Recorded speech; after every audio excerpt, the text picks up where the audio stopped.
What's up, cartooning and art fans?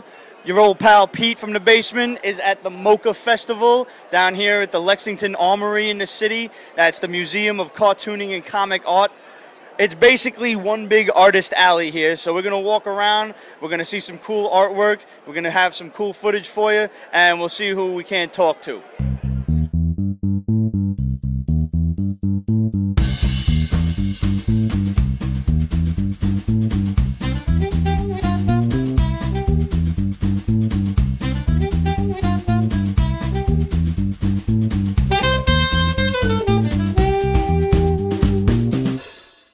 We're here with Eric Fowler. We're in basically the museum aspect of the MoCCA Fest. There's a whole bunch of original comic art around us. I've walked around and I've just taken a look and been admiring some of this. And Eric here is kind of an expert curator on everything that's going on around us. So Eric, just tell me and the fans basically what we're looking at here.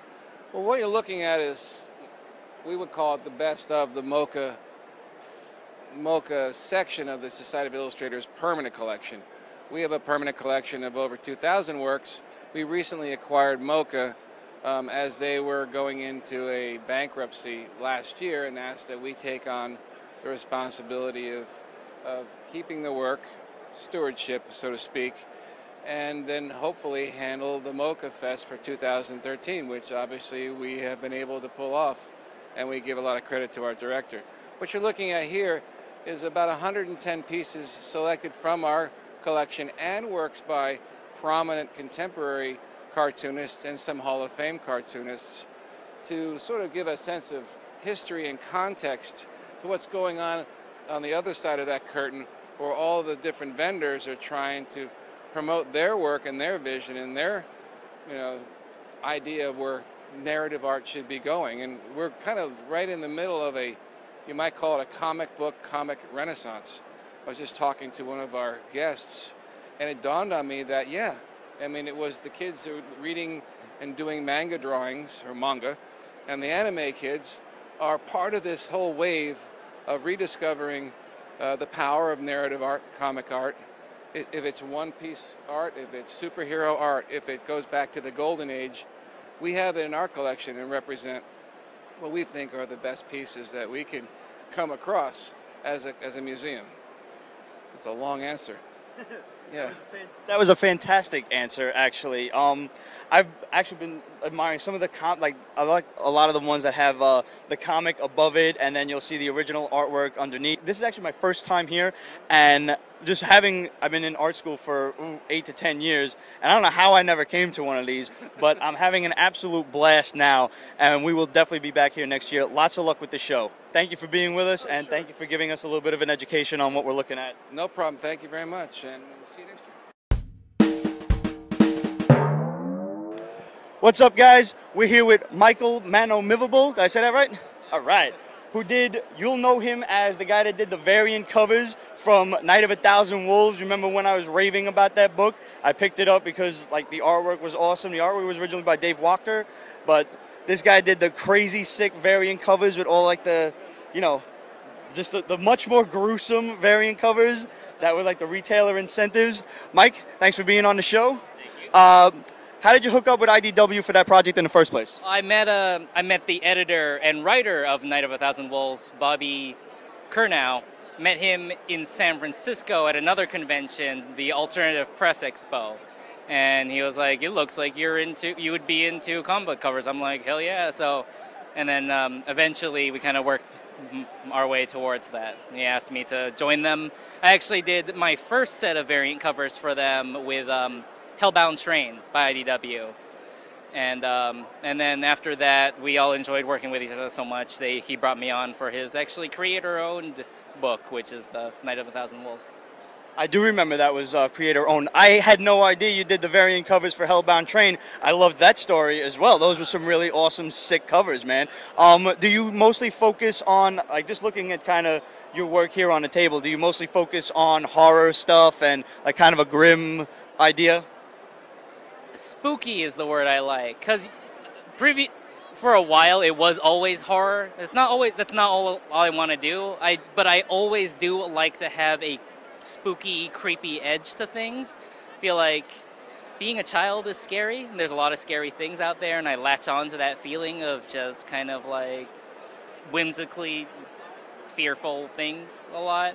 I don't know, and ghost stories and stuff are just perpetually no gore stuff. I can't actually stomach any of that, but ghost stories and stuff, I'm just always down for that. And now, what is your medium of choice to kind of get that ghostly essence that we see in the paintings in front of us? That's Sumi ink. And so every time you watch like a kung fu movie or something, and someone's sitting there doing the calligraphy, like meditating on it, that ink is what I use. That's what it is wood ash or vegetable soot with shellac, and it comes in a bottle, or you can grind it yourself. When you grind it yourself, you get some of that texture and some of that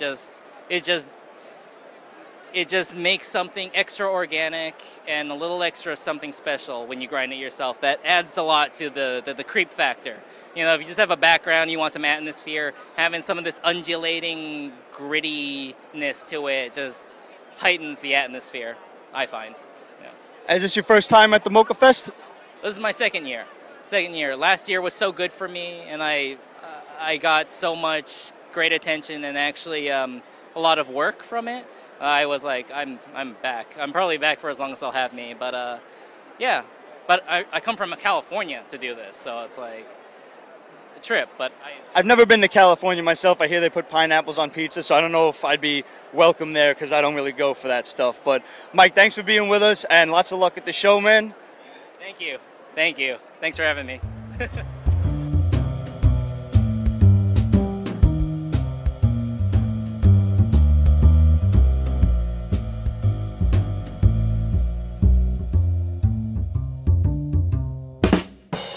What's up, guys? We're here with Marc Scheff, the illustrator of this awesome book, Baby's First Zombies. I was just having to walk by, and I mean, it's got zombies. You know how I feel about zombies, and you kind of know how I feel about chibi artwork too. And when you mix the two of them together, that's just something horrifyingly cute that I have to know more about. How did you guys come up with this story in the first place? I actually went to a baby shower in Boston, and I walk in, and this guy's talking about how he has a kid's book idea, and everybody has a kid's book idea, and everyone talks a bunch of game, and I was like, all right, I'll bite. What is it? He says, it's a zombie book for kids, and he told me about it. I was like, this is awesome. And we all, at the shower, we all had to draw on onesies, so I drew a baby zombie. He said, let's do this. So we did a Kickstarter, and we funded it with Kickstarter. We printed up our own run with our own money, and now I'm going around to cons and selling it. It's doing really well. That's fantastic. How long have you been drawing, and is zombies your first character essence of choice? I like zombies a lot, for real. This is actually, my other work is over here, which is very, very different from this sort of kid style. So this is the first kids book I've done in this style. I've been drawing, since I was a kid, and I feel like I've always sort of drawn like this. Doing the more sort of realistic stuff took a little more training. But even this stuff, like all of the stuff that I learned from going to art school and painting and everything else, kind of comes through in this work. So what's your medium of choice for the other books, and what medium did you use on the zombie book? This is all digital. I'm breaking into acrylics now after years of sort of perfecting my look digitally, and I'm going back to traditional media, trying to make some original pieces. Now, as an illustrator myself, do you draw with Photoshop or maybe Corel Painter or whatever, or do you pencil it out and then scan everything in? I pretty much work from start to finish in Photoshop. I keep a sketchbook, and some of my ideas are there, but I rarely scan in. I usually just start over. I'm so comfortable drawing in Photoshop, and I used to use Painter a lot. I'm actually in the artist galleries when you load Painter. I'm like in there. I used to use it a lot. When I first discovered Painter, I felt that there was a program that was entirely too smart for its own good. Like how it can figure out to make the watercolor drip down the page it's wild. Marc, lots of luck at the convention. I'm actually going to pick up one of these books because I know somebody that'll absolutely love it. Dude, I love this book. Lots of luck with the rest of your artwork, and thanks for being on the show. Thanks a lot, man. I appreciate it. Guys, we're moving over from the Zombie Baby book for just about 3 feet to talk with Tim Paul, who is the author and illustrator of Kool-Aid Gets Fired. will do commercials for food. I like the fact that you've also drawn him with like most of the Kool-Aid out of the picture at the same time. How did you come up with this tale? I was working for a big corporate textbook publisher. They'll remain nameless. It was the segment I was working for was really low morale, and like a lot of people didn't know what other parts of the company did. So like editorial didn't know what I did as a production artist, and that caused a lot of problems. And I just one day thought, I was drawing a little comic of Kool-Aid having an existential moment of crisis, and I was wondering, what if he got treated like how I get treated, where people just look at me blankly when I have to explain my job to them?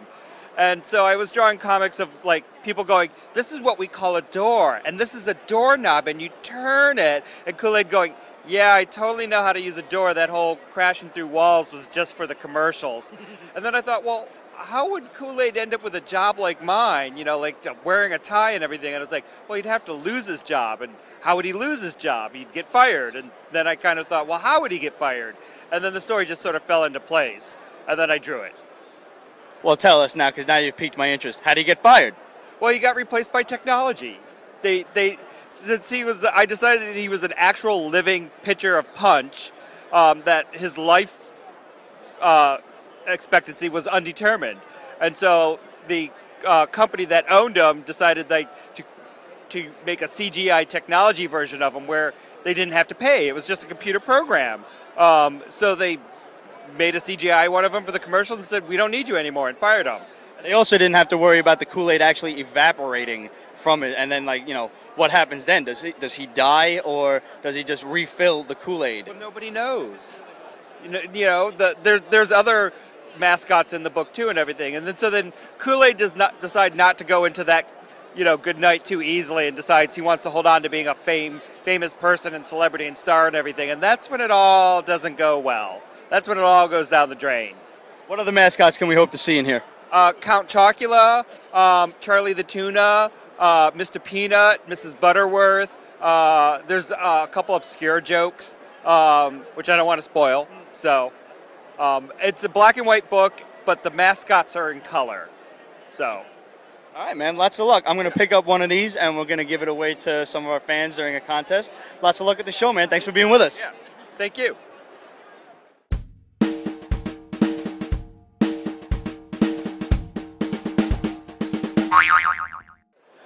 What's up, guys? We are here with the legend himself, Mr. Bill Pemberton. Sir, this is an absolute honor. Thank you for being on the show. Thanks for coming by.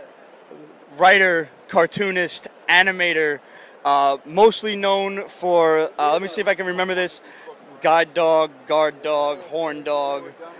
Who's this little guy? This is Lucas. Say something, Lucas. He wants to eat it. No, he's 6 months old, and he's going to take over the studio. That's fantastic. Retire. He's going to take over the studio. Please never retire, sir. The animation world would not know what to do without you. First of all, I want to say that I'm really happy that Society of Illustrators sponsored this MoCCA event, because I've been coming to MoCCA for 6 or 7 years, I think, and it's really one of my favorite events of the year, because you don't see any of the big corporations, the Marvels and the DC Comics and the Warner Brothers and Disney people here. It's all just independent artists like myself who finance their own projects and print their own projects, and I think that's very refreshing in this corporate world of today. I actually compared this to this basically one big artist alley as soon as I walked in. It's phenomenal. Yeah, it's really exciting. You see so many artists here, so many great friends. I saw Charles Burns earlier here, Ben Catcher, Peter DeSev. I mean, some of the really greats in filmmaking. Peter Cooper was right next door here, so it's really a holiday for me to see all my old friends and all my great heroes.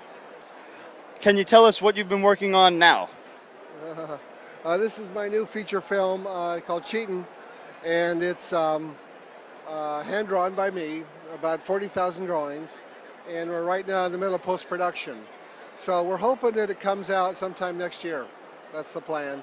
It's an adult story of these two lovers who are star-crossed, and they try to kill each other because of little jealousies, petty jealousies. And I think that's really happens a lot in today's world where something goes wrong and people get upset and they start to have evil thoughts. And I just wanted to do a film about that. I'm actually glad you brought up how many drawings it took you to do the cartoon. One of the things you're most known for is when you did the Toon back in the day was actually drawing each and every cell of that animated feature film. Like, what was that like? Well, it's fun. I mean, it's a ball. I put on some music and I just go crazy drawing these characters. I mean, if you love to draw, which I do, it's something that anybody can relate to. I'm sure everybody in this room loves to draw. So for me, it's people say it's masochistic to draw all day, but for me, it's hedonistic. I love it.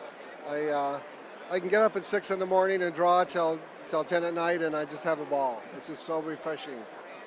One of the things one of my old college professors had said was, I can't think of a better scheme than I get to draw pictures all day and people give me money for it. Yes, that's my life. And it's great that I'm independent because I don't have to go to all these meetings and pitch stories and pitch sessions, and I just spend all the time doing what I want to do, and that's I'm blessed. Mr. Pympton, thank you so much for being with us, and lots of luck with the new film coming out. All the best to you, man. Thank you so much. For you here. That would be amazing. Okay, let me see, find a piece of paper here. There we go. What is it? Lucas, relax. So I get some paper here. Nope. This is not going to be easy. Okay, you ready?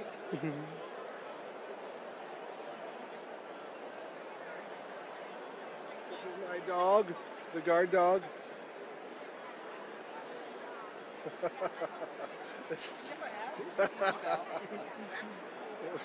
No squirming.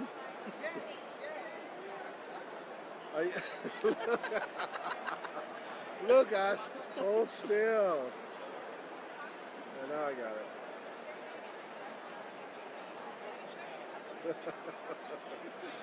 This is going to be the worst drawing I ever did. That's all right. Look at that, that's terrible. That's terrible.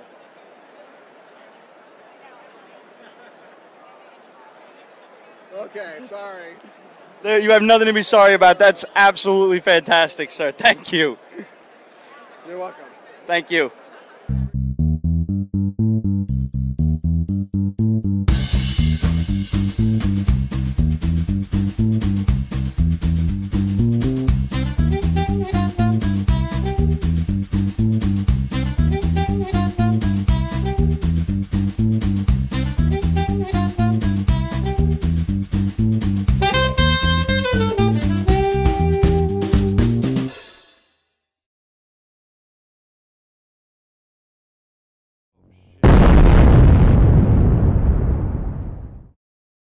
All right.